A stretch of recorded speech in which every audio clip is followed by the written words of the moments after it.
Welcome back to the Fabric Library podcast. It's been a long break. It's been the summer, people traveling out of the country, including myself. So it took a bit longer for us to come back, but here we are again. And I love being here, talking to our clients, talking to the design industry and getting to know what's going on, what's the latest, and of course, some amazing stories of beautiful people within our industry. Now, speaking of beautiful people, one such beautiful personality for this episode from the design industry, one of our awesome clients, Jo Englad of Tribe Dubai, joins me. Hello, how are you? I'm great, thanks. Thanks for having me. Good to have you indeed. Jo Englad is the name. Now, don't be confused. That doesn't mean she's necessarily from England. There's a bit of geography about what you do and where you're from. Can we just have an explainer where you're actually from, when you moved to Dubai and your roots? I heard there's a bit of Australia and Sri Lanka in there. Can you break it down for us? I don't know where I'm from. Right. So I was born in London, raised in Australia, to Australian and Sri Lankan parents. Right. So, and then I've traveled the world since I was 19. I lived in Malaysia 13 years. Oh, wow. Okay. And then moved to Dubai. Okay. So I've been here 12 years. And Tribe was born shortly after. So Tribe's 10 years this year. And I'm sure the best place you've ever been in, obviously, is Dubai, right? It is. From a business perspective and a lifestyle, it's phenomenal. Right. The opportunities, but other parts I've lived weren't so safe. So I think one of my biggest things that I value in Dubai is the safety. 100%. I think everyone echoes that statement about safety and about lifestyle over here, right? Tribe, this amazing, beautiful showroom that when I walk in there, Jo, it's almost as if I want to take a vacation. You know, when I look at the interiors, when I look at the beautiful things you have in there, what was the inspiration behind it? What gave you the idea of coming up with a store or coming up with a business that has this real curated, very focused theme of interiors? So when I was in Malaysia, I was buying derelict houses. They were completely uninhabitable. Right. And I was stripping them down to the bare structural themes and replanning all the space. I was flipping so all the bedrooms were downstairs with a sunken living room, and I'd put all the living space upstairs because Malaysia, you need the cross breeze. You don't aircon so much, you do more air circulation because it's a nice temperature, but it's humid, obviously. So I'd put a plunge pool on the balcony, and I just, putting vaulted ceilings in and lofts and just having so much fun, but hand making everything. And so I transitioned to interiors through that process. I did many, many projects, including a family home. But prior to that, I was a graphic designer for 20 years. So I came from a design background. And then when I left school, a lot of Australians, they travel. So I traveled for a couple of years, and I didn't know it at the time, but I was sort of putting together culturally and, handicrafts and, just mentally, I just was seeing so many different parts of the world. And I think all of those things together, when I moved to Dubai in 2013, I wanted to start a business and I wanted to move more into interiors, but I didn't find anything. It was something that I wanted personally. Natural materials, handmade, all these things that I value, I couldn't find here. So basically, I just decided to start. A very good friend of mine just said to me one day, just start, I was talking about this idea for so long. And those two words just, I don't know what it did. It just got under my skin and I just decided to go for it. I had no understanding of retail, of business. I'd run a few small businesses and I obviously renovated my houses. So I started with a small space on the first floor, which that was a big lesson in itself because you don't open a furniture store on the first floor. Those 90 years. Because everything has got to go up and then come down. So I had school run in those days. So I would close the doors at 2:30 and be the last mum to school and be apologizing to my kids every day. And honestly, I can't explain the journey. It's been phenomenal. Just the growth and the constant lessons, the constant pushing me to do better and to reinvent, and it's been an incredible journey. Now, we'll get to the details of the challenges you may have faced 10 years ago in 2015 when you set up. But you speak of interiors with a purpose. I see you use that line quite a bit. In fact, you talk about recycled content. You talk about values that are close to, where do these values come from? Is it in your upbringing or just this general sense of wanting to have a better impact in the world, in the things you do? I think it's always been inherent for me. I think growing up in Australia, we're very fortunate. We engage in nature every day. Yeah. And I think, living on the ocean, you have a natural respect for the environment. And, I know how powerful it is. And so I didn't want to start a business without a purpose and just purely commercial. I wanted to somehow have, I wanted it to have an impact on the artist and be very conscious in the environment. So all of our products, there's a thought process behind it. We have a company ethos, which is really all about empowering the artist, and everything's handmade in our entire collection, making sure that they're empowered. So we go directly to them. We don't have middle people. Nobody's taking a cut, and, they're supporting their livelihood, their family, their children's education, health, all of these things. So over the years, I've sourced incredible suppliers that, we've developed very good relationships with. The environment, I just feel very strongly about it. I really dislike plastic. Although we do have a plastic product, and there are outdoor rugs, they're 100% recycled plastic. But I go to every effort to minimize the impact. I feel like we have so much power to make choices that are better. And that's basically, what I believe in. It was an amazing ethos and values to have. In fact, you'll be happy to know, since last year, we've made a commitment that every new collection of ours will have recycled polyester or organic cotton at a bare minimum. No more just standard polyester, because as you said, we're running out of fossil fuel. And of course, plastic is not something you want to be using. Polyester is, of course, part of a derivative of crude oil. And that's why we've made a conscious decision as a company to make sure that we use recycled yarn as much as possible. So that's somewhere where our values align. But of course, when you have a business the way that you've run it, with so much care and concern for the environment, for the people in terms of their suppliers and how you support them, you must have had to travel quite a bit. You must have had to meet a lot of people in the last few years. Take me through some of those journeys. I know you traveled quite a bit to India, sourcing material that is generally not that easy to find. How's that been in terms of a challenge? And also, I'm sure it must have been fulfilling as well, seeing what you've done for those people. Yeah, it's been incredible. It's quite easy in a sense, because 90% of what I see is not what I'm looking for.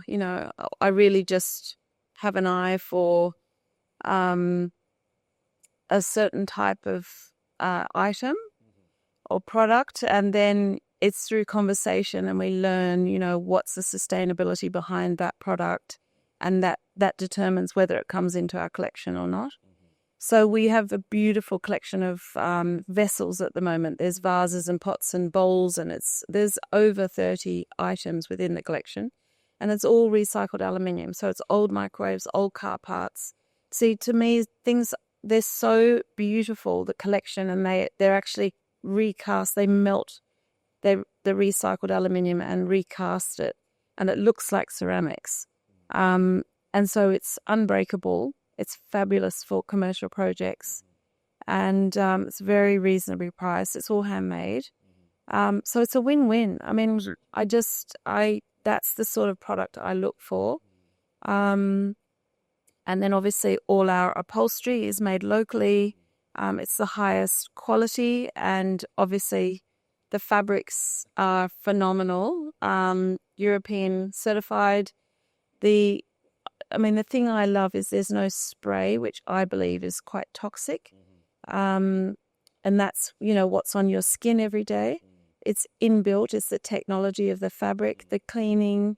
Because we do a lot of residential, we do a lot of commercial as well. So we want our standard to be very high. And we don't believe in fast furniture. We want quality that's going to be, a lifetime. You'll have our sofas because the quality is so good. We've never had a sofa returned in 10 years. And now with the fabric library, with the whole cleaning technique, the way we send a technician to our customers' homes to teach the cleaning technique, it's amazing. This is what we really believe in. Yeah, that's amazing. I mean, as more and more people choose for the more sustainable options, I think that's where what you do also becomes all the more relevant. Now, you started this 10 years ago, but people are only coming to realize now that they got to have more sustainable choices in the way they live, in the way they source their materials. Let's go back to you starting a business 10 years ago. 2015, Dubai must have been very different to what it is now. I'm sure you must have seen the spurt of growth in the last 10 years. How was it like back then? What were some of the challenges? I mean, you talked about how you had a first floor office and then school runs and all of that. But in terms of paperwork and setting up and all of that, how was all that back then? It was amazing. Like it was so much fun. Like it's so easy. It's so organized and prepared for women to start businesses here. I think a lot of people think, it'll be difficult in the Middle East. It's, the dedicated women-only sections and lines, and it's really incredible. It took you by surprise coming from outside to a place like Dubai and seeing, how safe it is. Because I'm sure there's still a lot of misconception around the world, especially in the Western parts, about the Middle East being unsafe for women and, still being a bit more backward in terms of their practices. You must have been surprised as well as a newcomer to the country. Yeah, I think a lot of people think, I mean, there's European countries now in Australia, parts of Australia. You have to be more careful than in Dubai. For good protection you get. And in our beautiful courtyard where the tribe store is, I eat at Boston Lane and Cassette, and I'll reserve my table with my laptop, my phone. And that's what you do. It's just this amazing, I think it's quite unusual in the world. You get to be that relaxed and trusting. True. So yeah, it's been an incredible journey. Just the growth, it just kept growing. I couldn't keep up with it for so many years. Just the demand on what we were doing and what we believed in, and the aesthetic. Yeah. When you say we, you have a brilliant team, and I've met most of them, and I think a lot of success of business is attributed to the people that you have in your team. Take me through your philosophy when you're looking to hire people and what you look for in people when you want them to join Tribe. So I've definitely learned a few lessons over the years. I've trusted people that weren't trustworthy, but it's been incredible because it's sort of led me on this journey. So we have a really good company culture. It's very respectful. Of course. Everybody's equal. Everybody's treated. It's an open door policy. And everybody's just very passionate and very dedicated. We've got people from all over the world working with us. It's a really diverse culture. So that's really nice. We have a little, my finance director, we call it her cafe. Because she has a table beside her, and whoever travels brings back treats, and we've got like this snack thing going on in the office. Nice. But it's always from all over the world. It's just we're extremely hardworking and dedicated, and we're very independent. Like we hold our own areas, but we're there for each other. We cross over a lot. We work in an open environment. And, really incredible team. I mean, you can't do it on your own, right? It's all about the people. Of course not. People matter the most for me in a business, especially when you're starting from scratch. And then you want to build a really successful business. I think it's people that really help you. And of course, like you said, trustworthy people. And you learn lessons as you go along. Yeah. Jo, what is your favorite part of the day in terms of all the things that you do? I'm sure you're involved in many things on any given day. But what is it still that excites you the most? Is it the delivery to a customer and the smiling face that you see? Or is it the order that you closed after so much effort? Or maybe a new product coming into the showroom? What is it that still excites you the most? So it's two things. I'm not so much about the, our product sells itself. It's 100%, yes. I'm I not- can vouch for that. Yeah. Yeah. So when a container arrives that I've sourced and we've curated and we've designed and all this sort of thing, and when the doors open and the team unloads, and it's like Christmas. And then it's seeing all the new products and, that we take months over this selection process. Right. So that's one thing. And then the other part is working in the shop, in the courtyard. It's such a joy because you get to see everybody's reaction when they walk into the space. Right. And they're always complimenting. Like, I love this. This is so beautiful. And they feel the energy of all the handmade products. And I think we're quite unique. There's not many places like Tribe. We've got a very good reputation. Agree, yes. So yeah, it's just it's making people happy, when we're working on their projects with them, and just how much they love what we do. And yeah, we're doing a lot of residential projects now, a lot of staging. We're co-branding with property developers because we have such a good reputation. They want us on their marketing material. That's great. People are coming to see their projects because it's all our design. Yes, that container driver must feel like Santa Claus every time he comes to you with all these gifts. It is. It's so exciting.